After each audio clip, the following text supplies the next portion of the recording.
존 스토트의 내가 사랑하는 교회에게로 그리고 계시록에 나타난 이 소아시아의 7교회에게 말씀하신 이 성령의 말씀에 귀 기울이고 있습니다. 근데 참 신기합니다. 말씀이 이 시대를 초월한다는 것을 아주 제대로 확인할 수 있기 때문에 그렇습니다. 교회가 처한 상황도 어찌 보면 참 비슷합니다. 우리가 참고하는 이 책의 저자 존 스토트 목사님은 당시 시대 상황을 이렇게 소개하고 있습니다. 박해하는 황제와 그의 부하들을 통한 물리적인 맹습이 있었고 이단들을 통한 지적인 공격이 있었으며 기독교의 윤리 기준을 떨어뜨리는 도덕적인 공격이 있었다. 교회 역사상 시대마다 조금씩 그 정도의 차이는 있을지 모르지만 항상 교회는 이런 내외부로부터 공격을 받았고 또 지금도 바로 그렇게 되고 있다고 그렇다고 할 수 있습니다. 그럼에도 불구하고 그런 환경을 극복하면서 칭찬받는 교회가 있습니다. 반면 분명히 열악한 환경이지만 복음을 허락받은 교회로서 사명을 충실히 감당해야 할 텐데 그것을 충실히 감당하지 못한다면 책망받아야겠죠. 그래서 책망받는 교회도 있습니다. 그것이 그 2000년 전부터 지금까지 계속되는 겁니다. 시간은 지나도 사람은 참 쉽게 변하지 않기 때문인 것 같습니다. 결국 교회도 사람들을 통해서 모인 공동체니까요. 최근에 오래된 친구들과 만날 수 있는, 그래서 좀 시간을 가질 수 있는 기회가 있었습니다. 그러면서 또 거기 모였었던 친구들 말고 함께 지냈던 옛 친구들에 대한 뒷담화를 했습니다. 뭐 그렇다고 욕했다는 건 아니고요. 그 친구가 없는 자리에서 그 친구를 얘기하는 거죠. 그러면서 웃으면서 계속 친구들하고 반복해서 했던 말이 참 사람이 변하지 않는다. 사람이 변하냐? 뭐 이러면서 웃었던 기억입니다. 그 사람의 캐릭터, 그것이 쉽게 변하지 않는 말이기도 하지만 사람이라는 실체, 사람이라는 존재, 그 실체가 잘 변하지 않는다는 말도 틀리지 않습니다.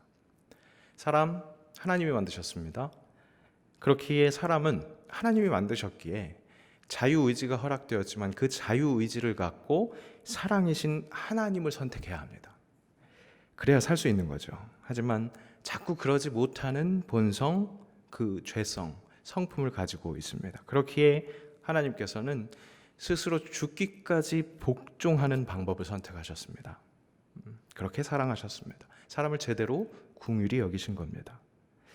그렇게 사랑하신 예수 그리스도, 사람은 그를 믿으면, 그 그리스도 예수를 믿으면 구원, 영원히 살 수 있습니다.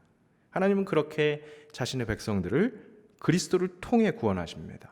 바로 교회를 통해서 말입니다. 그런데 그렇게 부르심을 받은 자들의 모임인 이 교회임에도 그 안에는 아까 말씀드린 것처럼 잘 순종하면서 칭찬받는 사람이 있는 반면 그 교회 안 사람임에도 죄된 본성을 온전히 내려놓지 못하는 경우가 있습니다. 많습니다. 그래서 좌충우돌 이야기거리가 많은 거죠. 그 교회의 이야기로 종합된 것이 바로 신약 성경의 복음서 이후의 서신서들의 모습입니다. 그리고 특별히 우리가 보고 있는 이 소아시아 7교회, 이 이야기는 좀 더 직접적으로 이 교회의 시행착오 이야기를 직접적으로 이야기해주고 있습니다.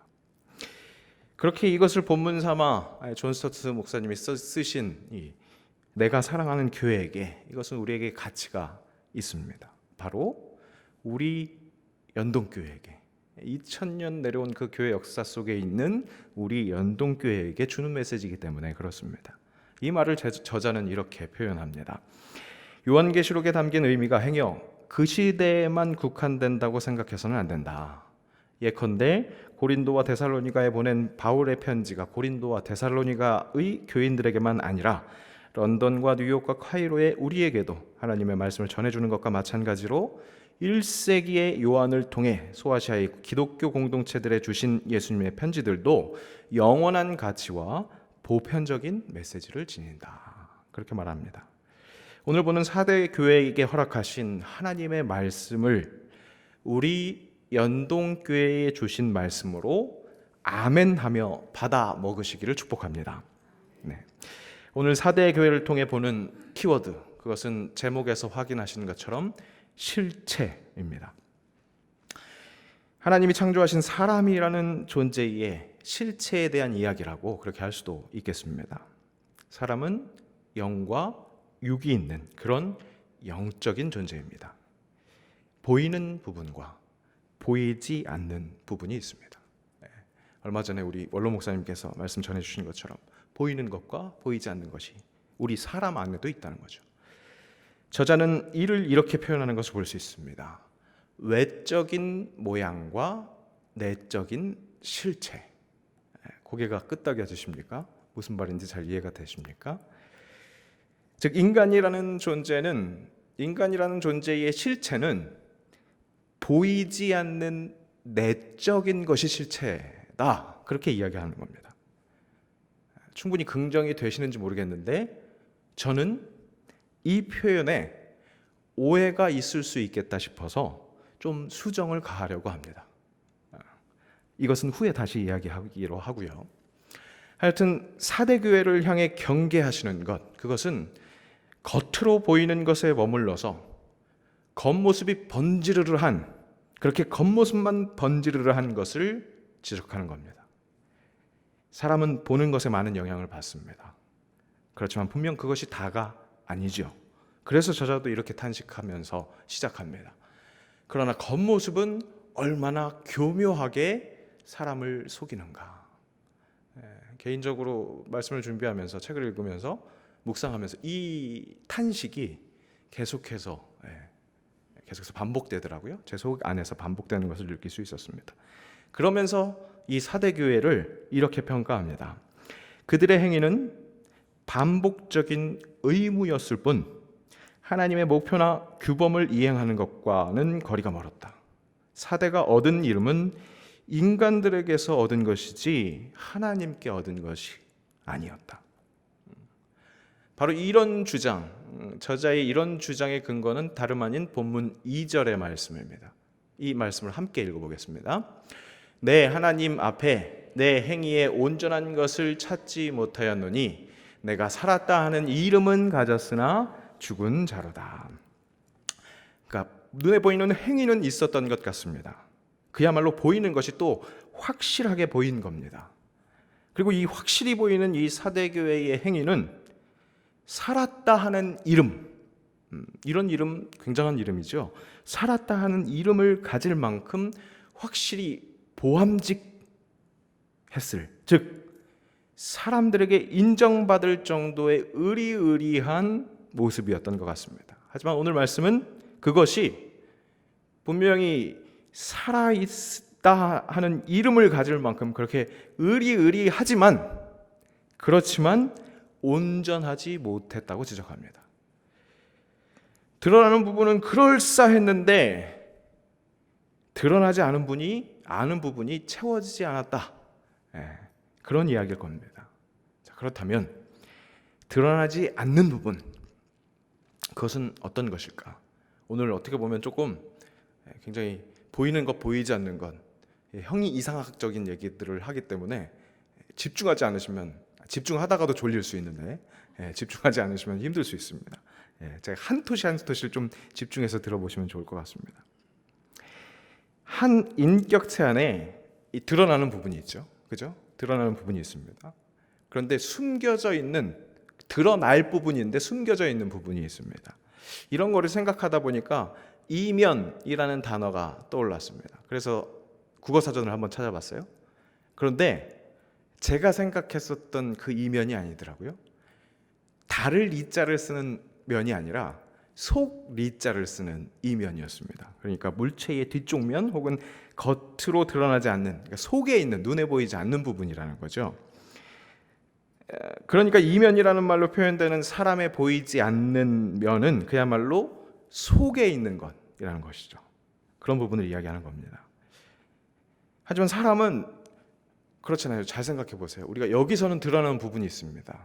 근데 여기서는 드러나지 않는 부분이 저기서는 드러나는, 그렇게 달을 이자를 쓸 수 있는 이면이 있기 나름이잖아요. 그죠? 요즘 흠이 없을 것 같은 그런 지도자들, 셀럽 기업의 성적 스캔들로 인해서 사람들 깜짝깜짝 놀랍니다. 전혀 그래 보이지 않는 사람의 다른 면이 드러난 겁니다. 그렇죠? 이것은 그 사람의 보통 모습에 상반되는 그런 행위를 이야기합니다. 그렇게 드러나는 겁니다.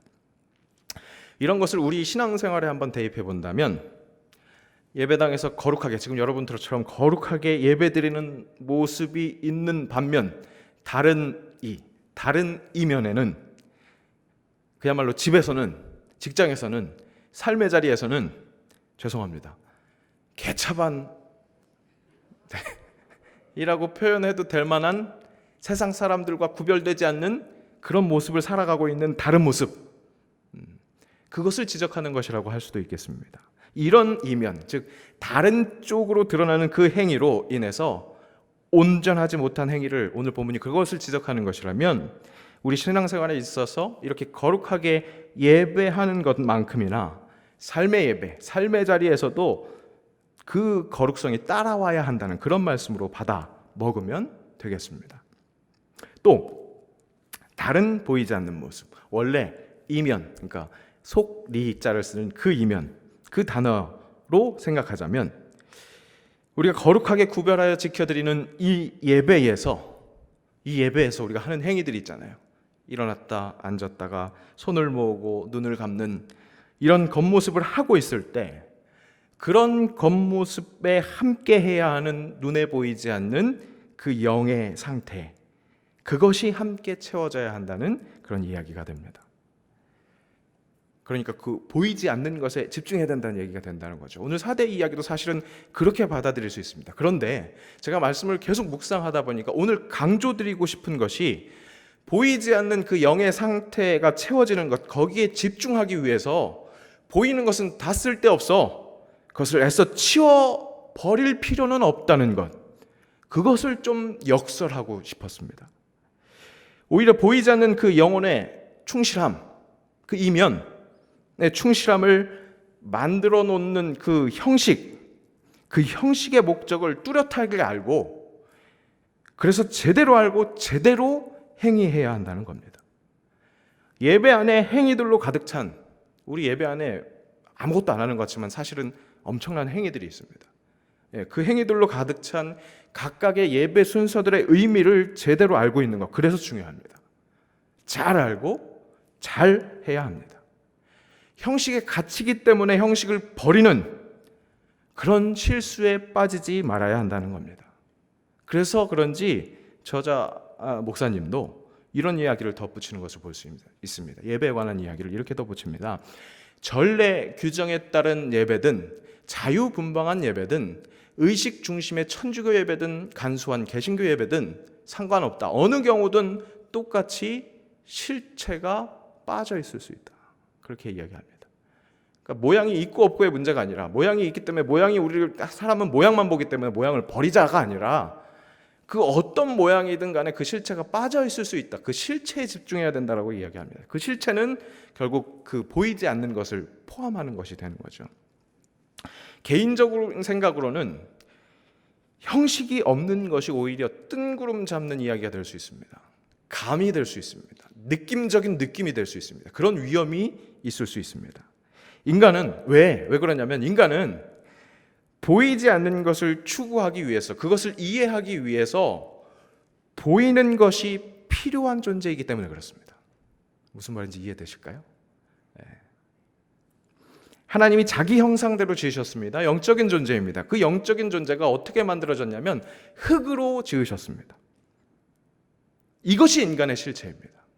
그래서 아까 제가 좀 수정을 가하고 싶다는 말이 바로 이 외적인 모양과 내적인 실체, 그 인간의 실체가 보이지 않는 내적에 있다는 것이 아니라 인간의 실체는 외적인 모양과 보이지 않는 내적이 합해져 있는 것이 인간의 실체라는 겁니다.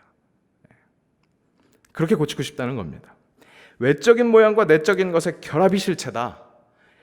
보이는 것을 볼 수밖에 없는 인간입니다. 보이는 것을 통해서 보이지 않는 것을 가늠하고, 그래서 결국엔 그 보이지 않는 것을 보게 되는 것이 인간이기 때문에 그렇습니다. 그렇게 인간에게 있어서 보이는 것 또한 실체입니다. 무시할 수 없는 겁니다. 아니, 굉장히 중요하게 여겨야 하는 겁니다. 그래서 하나님은 인간에게 선악과를 주셨습니다. 보암직했습니다. 먹음직했습니다. 그런 선악과는 그 자체가 악한 것이 아니었습니다. 오히려 그것은 자유의지를 가진 인간이지만 하나님이 자신의 형상대로 만들었지만 하나님과 구별되는 그것이 있다는 것, 그 한계를 보여주는 하나님의 선물이었습니다. 그 사실을 눈으로 볼 수 있게 그야말로 사람의 눈높이에 맞춰서 사람에게 보여주신 것이었습니다. 보이는 선악과 자체가 악한 것이 아니라 그 보이는 것에만 멈춰서 있고 그 안에서 매료되어서 현혹되어서 거기에 머무르려고 했던 이 인간의 무지가 악했던 겁니다. 그런 인간의 한계를 위해서 이번에는 또 하나님께서 근본 하나님의 본체시나 동등됨을 취할 것으로 여기지 아니하시고 보이는 종의 형체를 가지사 사람과 같이 되셨습니다. 그런 말씀이, 보이지 않는 말씀이 육신이 되어 우리 가운데 거하시니 우리가 그의 영광을 보니 아버지의 독생자의 영광이요 은혜와 진리가 충만했던 겁니다. 다시 한번 보이게 하나님께서 은혜를 베푸신 겁니다. 그런 주님을 섬기는 우리도 우리의 실체대로 온전하게 살려면, 즉 하나님께 온전하게 예배하려면 보이지 않는 것을 위해서 존재하는 보이는 것을 제대로 이해하고 그 보이는 행위를 보이지 않는 내실을 채워서 오늘 요한의 얘기처럼 온전하게 그 실체를 뚜렷하게 하는 것이 필요하다는 겁니다. 우리가 할 수 있는 건 그건데 우리가 할 수 있는 노력은 보이는 것에 있다는 겁니다. 예배 안에 권사님들 한복을 입어야 되는 것에만 매몰되면 영 쓸데없는 구시대적인 유물에 지나지 않는 전통일 뿐입니다. 허나 하나님의 말씀을 읽는, 그야말로 받들어 읽는, 그렇게 봉독을 하는 그 귀한 일에 보이지 않는 마음을 다잡기 위해서 그렇게 철저히 준비하기 위해 마음과 뜻과 정성을 다하는 일이 된다면 그것은 완전히 다른 온전한 예배가 됩니다. 아니나 다를까 예수님이 하나님을 사랑하라고 명령하실 때 이렇게 말씀해 주셨습니다. 내 마음을 다하고 목숨을 다하고 뜻을 다하여 주 너의 하나님을 사랑하라. 잘 아시는 것처럼 이 말씀은 신명기의 쉐마 말씀을 사용해서 그대로 가르쳐 주신 겁니다. 너는 마음을 다하고 뜻을 다하고 힘을 다하여 내 하나님 여호와를 사랑하라. 그렇게 말씀하셨습니다. 여기서 이야기하는 이 마음, 뜻, 힘, 이것은 인간의 전 인격, 그야말로 실체, 인간의 실체를 이야기합니다. 마음은 이 히브리 사상으로 인격, 전 인격을 이야기한다고 할 수 있습니다. 그리고 뜻은 영혼을 뜻하는 것, 즉 보이지 않는 것이라고 표현할 수 있겠습니다. 그리고 힘은 넘치는 것, 그 사람이 내놓을 수 있는 최대한의 것, 넘치는 활동력, 그러니까 보이는 것이죠. 마음이라는 전 인격체를 뜻, 보이지 않는 것과 힘, 보이는 것, 그 행위로 설명한 것이라고 할 수 있습니다. 그렇게 예배하라는 것입니다. 보이지 않는 뜻이 드러나게 힘을 다한 행위로 예배하는 그런 전심, 전인격, 그것이 바로 사대교회가 죽은 것이 아니라 살아있는 실체가 되는 방법이라는 것이죠. 예배에 있어서 점점 형식을 지키지 못하는 시대가 되어가고 있습니다. 지키고 싶어도 지키지 못하는 시대가 되고 있는 거죠. 코로나 시대가 점점 더 그쪽으로 몰고 갑니다. 예배당이 아닌 집에서 예배를 드려야만 하는 그런 상황이 됐으니 말 다 한 겁니다. 그죠? 우리가 지키려고 하는 형식, 그것을 지킬 수 없는 상황이 되어버린 거죠. 대면이 아닌 보이지 않는 통신을 통해서 또는 아예 비대면하는 그런 비접촉 시대가 이미 진행되고 있었는데 그 시대의 과속 페달을 밟게 한 것이 이 코로나고요. 이 코로나 이후의 시대, 포스트 코로나 시대를 살아가야 할 우리입니다. 이런 시대에 이 오프라인의 예배, 이렇게 정말로 행위가 우리가 눈에 보여지는 형식이 아주 익숙한 이 기성세대와 이 목회자들이 이 오프라인을 강조하고 싶은데 이 신세대들에게, 새로운 세대들에게 강조하고 싶은데 그냥 원래 하던 거니까 해야 돼. 그런 들리지 않는 구호를 외치는 것 아닐까 두려울 때가 있습니다. 분명한 것은 이제 시대는 오프라인만이 정답이야 라고 할 수는 없을 것 같습니다.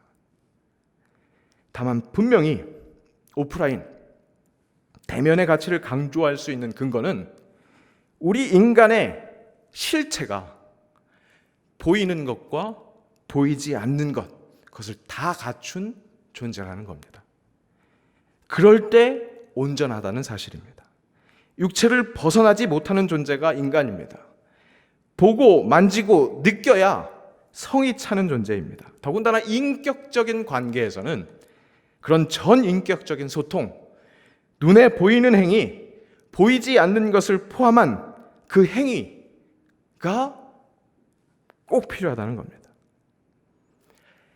예전에 청년들과 함께 사역을 할 때 청년들이 어떤 절대 불변의 진리와 거의 동등하게 여기는 그런 법칙, 그렇게 신봉하고 있는 것을 발견할 수 있었습니다. 그건 뭐냐면 롱디는 오래가지 못한다.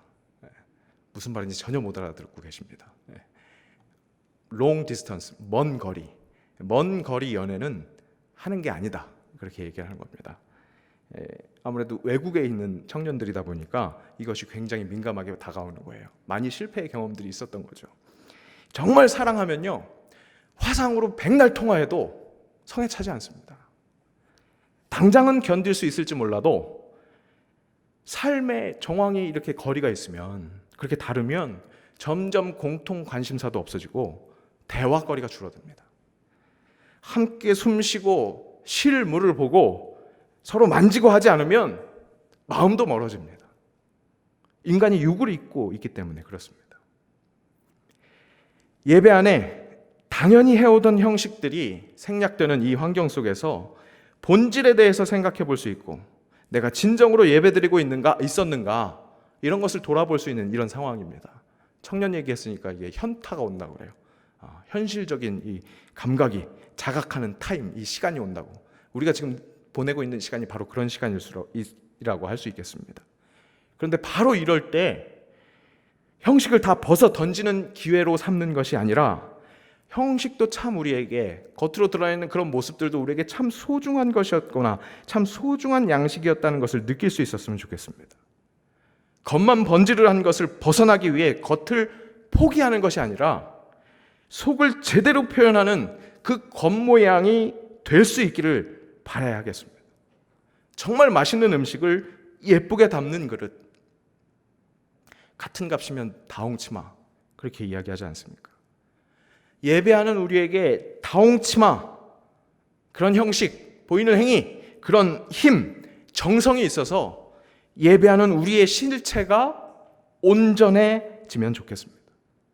오늘 본문은 그렇게 다시 실체를 외적인 모양과 내적인 것으로 온전하게 세워나가라고 그렇게 이야기합니다. 그렇게 읽을 수 있는 표현이 바로 일깨우라, 그렇게 표현하는 것. 남은 바 죽게 된 것을 굳건하게 하라, 생각하고 지켜 행하라, 이런 표현이 맥을 이어가는 것을 볼 수 있습니다. 마지막으로 본문의 첫 절, 우리가 읽은 첫 절을 다시 한번 확인하면서 우리가 외적인 모양을 잘 채워나가는데, 외적인 모양을 잘 해나가는 데 있어서 결국에는 그 내적인 보이지 않는 것, 그것은 어떻게 채워지는지를 한번 확인해 보겠습니다. 1절의 말씀입니다. 우리 1절 말씀을 함께 읽어보겠습니다. 사대 교회에 사자에게 편지하라. 하나님의 7영과 7별을 가지신 이가 이르시되. 네, 거기까지만 읽겠습니다. 앞에 띄어진데 그렇게 거기까지만 읽어보겠습니다. 7별은 보이는 교회, 그렇게 상징한다고 이야기합니다. 그리고 7영은 완전한 수, 이 7로 표현된 성령님이시다, 그렇게 이야기합니다. 하나님의 영과 교회를 가지신 이가 그리스도 예수입니다. 그분이 말씀하신다는 겁니다. 그분의 손에 뭐가 들려있는 겁니까? 외적인 모양인 교회와 보이지 않는 내적인 것을 지고 계시는 겁니다. 그런 예수님처럼 우리도 우리의 실체가 정말 온전해지려면 우리의 힘, 행위, 형식을 아름답게 만들어가는 것, 그것만 있으면 되는 것이 아니라는 겁니다. 그죠? 진짜 중요한 것은 행위를 제가 오늘 강조했지만 그 행위가 강조될 수 있는 것, 행위를 잘 세워갈 수 있는 것은 결국 뭐냐? 예배를 영과 진리로 드리는 것처럼 성령이 우리를 온전히 지배해야 한다는 사실입니다. 그때 우리의 실체가 겉모양을 제대로 채워서 온전해지는 겁니다. 제가 앞에서 말씀드린 건 뭐냐면 보이지 않는 성령을 채우겠다고 뭔가 그냥 하늘에서 간 떨어질 때까지 입 벌리고 있다는 게 아니라 우리는 실체를 열심히 하면서 성령이 임하셔서 성령이 충만하게 될 것을 소망해야 된다는 겁니다. 소망은 그냥 가만히 앉아 있어서 소망하는 게 아니라 그렇게 우리의 행위를 채워나갈 때 그 소망이 채워지는 겁니다. 바로 그때서야 비로소 생명이 되는 겁니다. 우리의 행위를 아무리 채운다고 그래도 이 성령이 임하시지 않으면 온전하지 못하는 겁니다. 에스겔 37장에 마른 뼈에게 생명이 일어나는 것을 볼 수 있습니다. 그 장면에서도 이런 표현이 있습니다. 그 뼈에 힘줄이 생기게 하십니다. 겉모양이 점점 올라오는 겁니다. 살이 오르고 위에 가죽이 덮입니다. 그런데 이런 표현이 있습니다. 그렇게 분명히 보이는 것이 있는데 그 속에 생기는 없더라. 그렇게 준수하는 것을 볼 수 있습니다. 그러다가 생기야 들어가라 그랬더니 성령의 호흡이 그들에게 들어가매 그들이 곧 살아나서 일어나서 섰다고 그렇게 진술하는 것을 볼 수 있습니다. 정리합니다. 하나님의 형상입니다. 영적인 존재인 우리의 실체는 우리의 실체 그 존재대로 살아가는 것은 즉 제대로 사는 것은 그것은 성령이 내 안에 행하게 하신 것을 기억하는 것입니다. 오늘 본문의 말씀대로. 그래서 진실하게 회개하는 것입니다. 그러기 위해 겉모양에도 힘을 다하는 것입니다. 다만 겉모양만이 아닌 그게 다가 아닌 속의 것이 드러나기까지 위한 그런 속이 가늠되게 하는 그 모양까지 그렇게 세워나가는 것을 일깨우고 굳건하게 하라고 오늘날 성령께서는 사대교회를 통해서 연동교회에게 그렇게 말씀하십니다. 연동교회 120년 넘은 역사로 인해서 살았다라고 평가될 만한 이름 꽤나 있습니다. 여러분들이 생각하는 것보다요. 제가 연동교회에 있다가 밖에 나갔다가 왔잖아요. 밖에 나갔다가 제가 연동교회에서 컸다고 그러면 사람들이 보는 눈이 확실히 다릅니다. 생각보다 정말 꽤나 큰 그런 명성이 있습니다. 하지만 그런 이름만 남은 것이 아닌 진짜 제대로 살아있기를 우리 간절히 간구해야겠습니다. 제대로 살아있는 것은 행위를 제대로 세워나가는 것, 그리고 그 행위가 온전해지는 속, 그것이 성령이 부어지는 것, 보이지 않는 것이 있어야 합니다. 행위가 그 보이지 않는 것까지 가능하게 되도록 그렇게 온전히 드러나는 그런 선까지 다다라야 합니다. 우리의 예배와 삶이 분리되지 않기를 바랍니다. 그리고 우리가 공예배, 이렇게 함께 모여서 드리는 이 예배에서 허울만 남은 형식으로 참여하면서 나 예배했다고 착각하지 않기를 바랍니다. 제가 선택한 표현들 잘 들어보십시오. 허울만 남은 형식으로 참여하면서 예배했다고 그렇게 착각하지 않기를 바랍니다. 7별과 7영 그것을 가지신 예수님처럼 성령과 열심히 온전한 실체를 이루어서 그것을 누리며 또한 그것으로 세상을 비추며 살아가는 우리 모든 하나님의 자녀들 되시기를 오늘 밤 간절히 기도합시다. 기도하겠습니다. 오늘도 사대교회에게 선포해 주신 말씀을 통해 우리 연동 교회들에게 말씀하여 주시니 주님 감사합니다. 이름만 있고 죽게 되지 않게 하옵소서. 주님, 살기를 원합니다. 그러기 위해서는 행위만 남은 것이 아니라 행위하게 하는 속의 것을 제대로 기억해야 함을 다시 한번 일깨웁니다. 그것이 가능하게 하는 것은 완전한 영, 성령님만이 하실 수 있음을 믿습니다. 우리로 성령님을 온전히 갈망하게 하시고 그래서 온전한 예배 드리게 하옵소서. 겉모양에서 벗어날 수 없는 인간임을 인정하게 하시고 그렇기에 보이지 않는 그 속, 그것을 겉으로 붙들기 위해 보이는 것을 굳건하게 재건하게 하옵소서.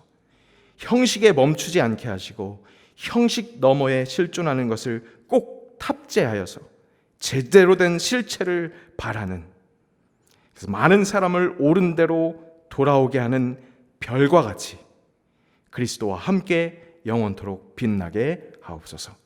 예수님의 이름으로 기도합니다. 아멘.